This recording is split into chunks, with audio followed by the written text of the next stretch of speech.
Hi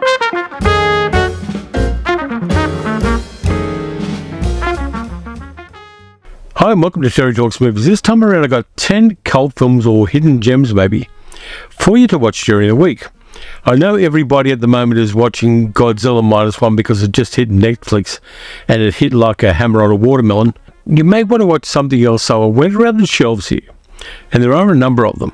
And I found 10 things I thought might be of interest. If you can look around, find them, you might just enjoy yourself and might have a bit of fun with these movies. Now, these are randomly selected, so they're not in alphabetical order or anything like that, or chronological order.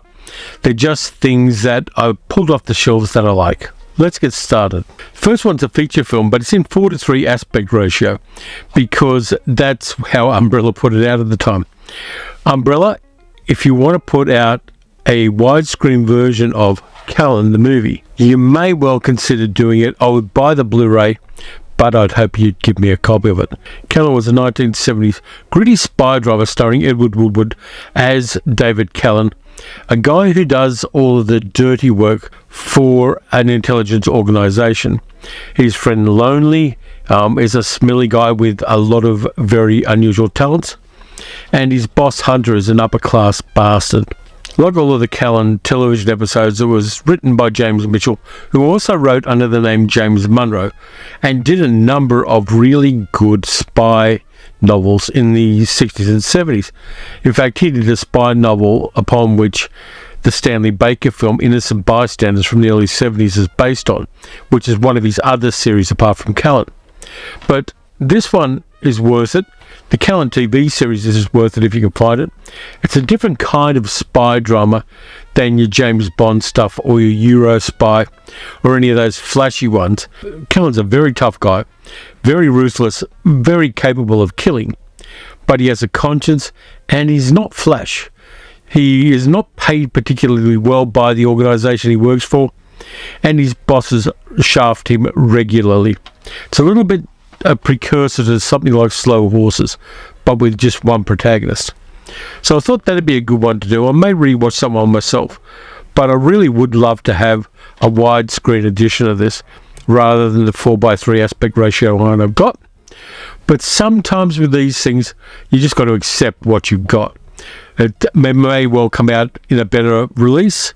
If it doesn't, I've still got that, and the transfer is pretty sharp. Drop it on the floor. The second one's a late 1970s horror movie, which has no redeeming qualities at all.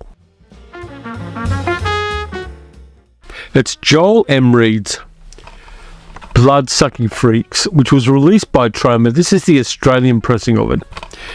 It's about a guy called Sadhu who runs a Grangunyol kind of nightclub where there are all of these faked up mutilations and murders and things done as a cabaret. Only the people watching it don't know that it's not faked and that the murders are real. He's challenged by a theatre critic who doesn't like him at all, and a ballerina. Here's a sidekick called Ralphus, who's quite nasty as well. And this one goes totally over the top with the kind of gore effects it does. They don't look particularly realistic, but it just goes over the top and is mad, transgressive. It's a late night grindhouse movie, this one. And it did get a Blu-ray release here in Australia. It's one of those horror movies that you're only going to watch with a certain group of friends, the ones that don't mind things going totally over the top, that don't mind the gratuitous nudity and the outrageousness, the silliness of the bad acting, and the gore effects that don't look quite right, and the acting that sometimes isn't that good. It's a movie of a certain time and of a certain type, but I've got a weird and inexplicable fondness for Bloodsucking Freaks. This is one of the ones that came out on day of VHS originally, and I think it may have been banned in Queensland because Queensland had weird censorship laws at the time, but I like it. It's also known as the Incredible Torture Show. And if you're of a certain mind with horror movies, you're going to appreciate Bloodsucking Freaks, and it may be time to revisit it. From there we go to a classier movie, which I saw originally on late night television, and I've actually seen it at the cinema. The Australian Centre for the Moving Image here in Melbourne put it on in the cinema and it's a movie I like. From the very late 1950s, directed by Otto Preminger, stars Deborah Kerr, David Niven and Gene Seberg. Bonjour Tristesse, which is based on a novel by Françoise Sagan, which was written when she was a teenager, and it became incredibly popular in France. It was translated into English, and Otto Preminger made it into a movie. It's set in the south of France, and it's about Cecile, a young woman played by Gene Seberg, who lives in the south of France with her father, whose name is Raymond, played by David Niven. And they have a wonderful life. They go to nightclubs, they travel around, they go swimming, they rent a villa there. They travel there every summer from Paris. In one year, Raymond brings Cecile's godmother, Anne, played by Deborah Kerr, and they become closer. And Raymond falls in love with her, and he's going to marry her. But Cecile sees Anne as a threat to their hedonistic and relaxed and fun lifestyle. And there's a war between the two women, one of whom has more power than the other. Anne has more power than Cecile. And Cecile hatches a plan to break up her father's relationship with Anne. It ends in tragedy. It's got a gloomy finish, and it feels very much like the kind of a movie that's based on a novel written by a teenage girl. It's got a certain mood about it. It's got beautiful locations. The supporting cast is good. Juliette Greco sings the theme song. Mylène Demangeau turns up as one of Raymond's girlfriends. Beautifully shot in the south of France. And it's got a certain kind of fatalistic mood about it, which is really interesting for a movie of this type. And it's one of David Niven's better roles of the time. Yes, he was wonderful in Separate Tables and movies like that.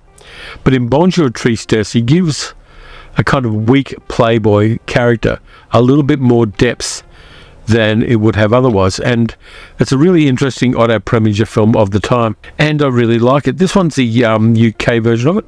This is a UK release, and it just looks beautiful. And it very much has a kind of south of France version of a La Dolce Vita lifestyle atmosphere to it. I like it a lot. I'm going through a lot of genres here, so hang on to your seatbelt. This one's from 2006, I think it is. And it's a version of Little Red Riding Hood, set in a modern time, and it's a breakout movie of Reese Witherspoon. It also stars Kiefer Sutherland, and Dan Hedaya's in there as well, Amanda Plummer, Bokeem Woodbine, and Brooke Shields. And it's Freeway. Now, there is a second one of these which starred Brittany Snow, but the original Freeway, with Reese Witherspoon playing a teenage girl called Vanessa, who lives with her mother and her mother's druggy boyfriend. Her mother's played by Amanda Plummer, and who, when she's hitchhiking around Southern California, meets a serial killer who is her story's version of the Big Bad Wolf. This guy looks really ordinary. He's played by Kiefer Sutherland. This is a hilarious kind of horror action comedy film. Reese Witherspoon's Vanessa is a force of nature. She doesn't take shit from anybody. And when she comes up against an incredibly dangerous serial killer, she goes through some interesting changes in her life and her circumstances. And it's just a joy to see this film. It's very much a cult film. It's very much almost a midnight movie. In fact, it'd go very well on a midnight showing in an Encore cinema. But Freeway, if you haven't seen it, I'd recommend. It may well be on Tubi or one of those free streaming services, and it's just so much fun. It's got gore effects, and it follows quite closely for what it is, the story of Red Riding Hood. And I love that, and I love the way it's done. And for me, this is my favourite Reese Witherspoon movie. There are a lot of her movies I don't particularly care for, but there are other movies like Election which are fantastic. Freeway, you've got to check out, and it's worth a revisit if you've seen it before. Like I said, hopping genres here. Directed by Ossie Davis, based on the Chester Himes novel. This is one of the first blaxploitation films. It stars Godfrey Cambridge and Raymond St. Jakes. Calvin Lockhart's in there as well. J.D. Cannon, Red Fox is in there. Cotton Comes to Harlem, which is one of two Coffinet and Gravedigger movies. They're the two characters in the Chester Himes novel, played by Godfrey Cambridge and Raymond St. Jakes. The second one is Come Back Charleston Blue. This is a hilarious movie. It's a crime drama, it's blaxploitation. It's about a bale of cotton that turns up for some reason in Harlem, and it's got a whole bunch of drugs in it. And a lot of people want it, and a lot of people are looking for it, including Coffinet and Gravedigger. Directed by Ossie Davis. It's got a lot of black street culture in it. I just like the way it looks and the way it plays. And Godfrey Cambridge and Raymond St. Jakes playing Coffin Ed and Gravedigger are just fantastic. They've got a great rapport. The novels are worth reading too. If you can find the Chester Holmes novels, they are fantastic. And Cotton Covers to Harlem is terrific. It's from 1970, and this is the Kino Lorber release of it. So you know I paid a premium for it. I just love the movie and love the fact that it's the start of a genre which now has petered out naturally, but which lifted a whole bunch of black creators in America into cinema and into long careers in cinema. Good film, you should check it out. Next up, it's one of the movies in the Carol Baker Paramount collection. I'll get the disc out because this was released a couple of years ago by Vision, and there are 4 Carol Baker movies there, but Not For Me from 1959, which has Clark Gable and Lily Palmer as well. The Carpetbaggers with George Papard. I've also got the imprint version of that on Blu-ray, and Harlow from 1965. But this one is a little bit unusual. It stars George Maharis and Carol Baker.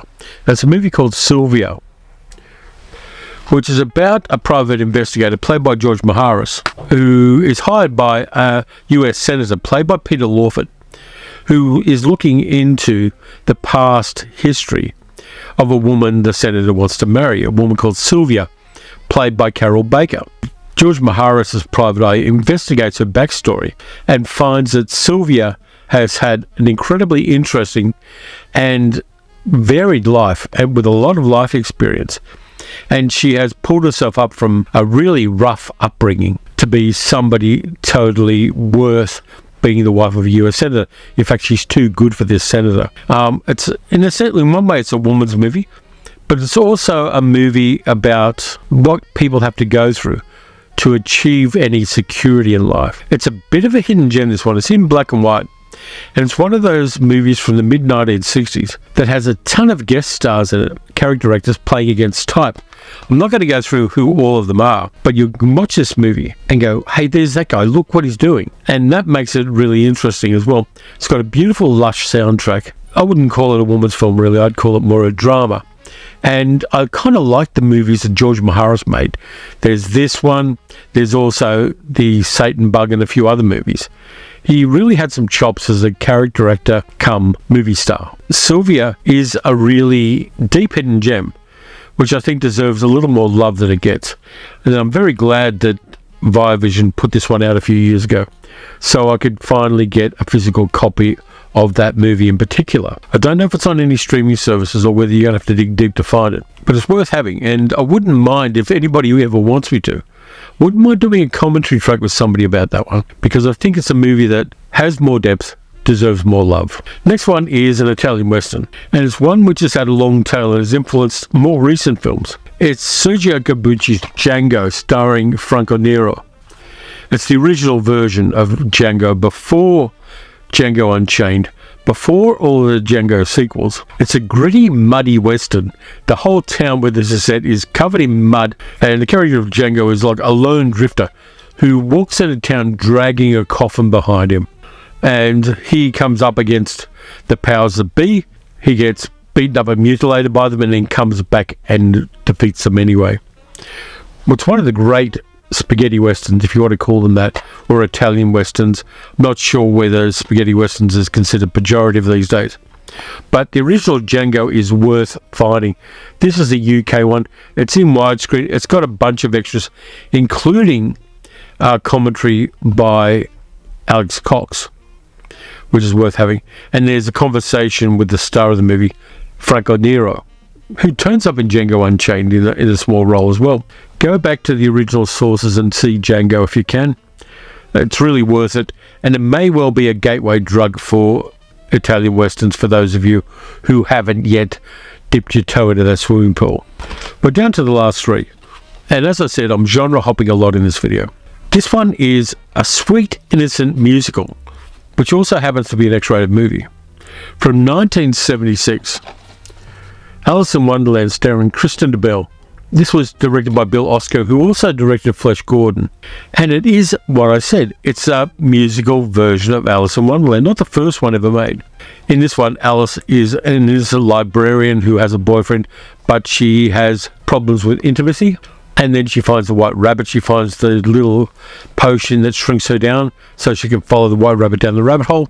She meets the Red Queen. She meets everybody else involved in the Alice in Wonderland story. And in spite of the fact that it is an adult film with all that entails, it's a musical, it's fun, it's funny at times.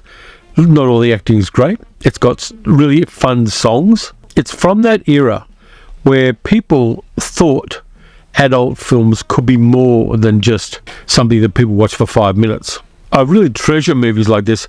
There are a few of them. There's Barbara Broadcast and The Opening of Misty Beethoven, which is an adult version of Pygmalion. But Alice in Wonderland is the one, along with Flesh Gordon, shows a road not travelled in cinema and shows the fact that this kind of cinema didn't get any respect. And when VHS came along and video, the industry changed a lot and nobody was willing to put the time and effort into making movies of this kind that have quality. And so this is kind of a memento mori for that road not taken in adult cinema. But for me, it's as valid for movies to arouse people as it is for them to scare people or amuse them or elicit any kind of other human emotion. It's as valid as any of those things, even though there is a lot of cultural baggage that comes with them. I like that one, and I will defend that one. Thought I'd throw an Australian movie in here, directed by Bruce Beresford, starring Edward Woodward. It also stars Jack Thompson and Brian Brown, about a real-life character, Harry Harbour Morant, who was court-martialed during the Boer War for what are now considered war crimes. And he, along with 2 other soldiers he served with, were executed by the Australian Army and the British Army more specifically during the Boer War. It's Breaker Morant, a really strong Australian film, which is an anti-war film as much as it's an anti-imperialist movie.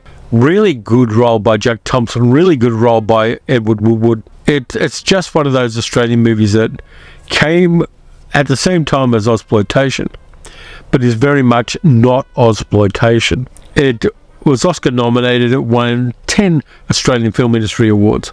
And there are a lot of extras on this one. This was released by Madman. This is part of my cultural heritage, this movie. And I'll defend it all the time. Bruce Beresford was such a varied director. He went from silly comedies like The Adventures of Barry Mackenzie to Driving Miss Daisy to Breaker Morant. Really varied director. Still around and a national treasure for us, but Breaker Morant is one, if you haven't seen it, you should, and if you haven't seen it for a while, it may be time to crack open the box and rewatch it. Because it's Pride Month, I thought I would do a queer movie. One that I like, really interesting comedy, a lot of fun, based on a play by Joe Orton. It is Entertaining Mr. Sloane, which stars Peter McGinnery, Harry Andrews, Beryl Reid. It's about a bored middle-aged woman called Kate, played by Beryl Reid, who lives in a house with her father, who's a crotchety old bastard, and her brother's also around. He's a wealthy businessman, played by Harry Andrews. And they meet a man called Sloane, played by Peter McGinnery, who moves into the house and basically services Kate. But when the brother comes along, he is also attracted to Sloane, and Sloane is not adverse to that. It's a comedy of manners. It's one of the first really openly gay comedies that England ever produced. It's got all that wonderful Joe Orton dialogue.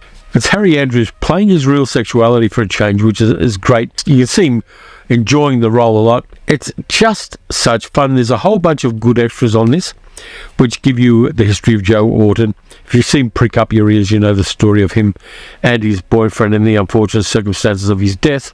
It's got a nice soundtrack by Georgie Fame, which I really like.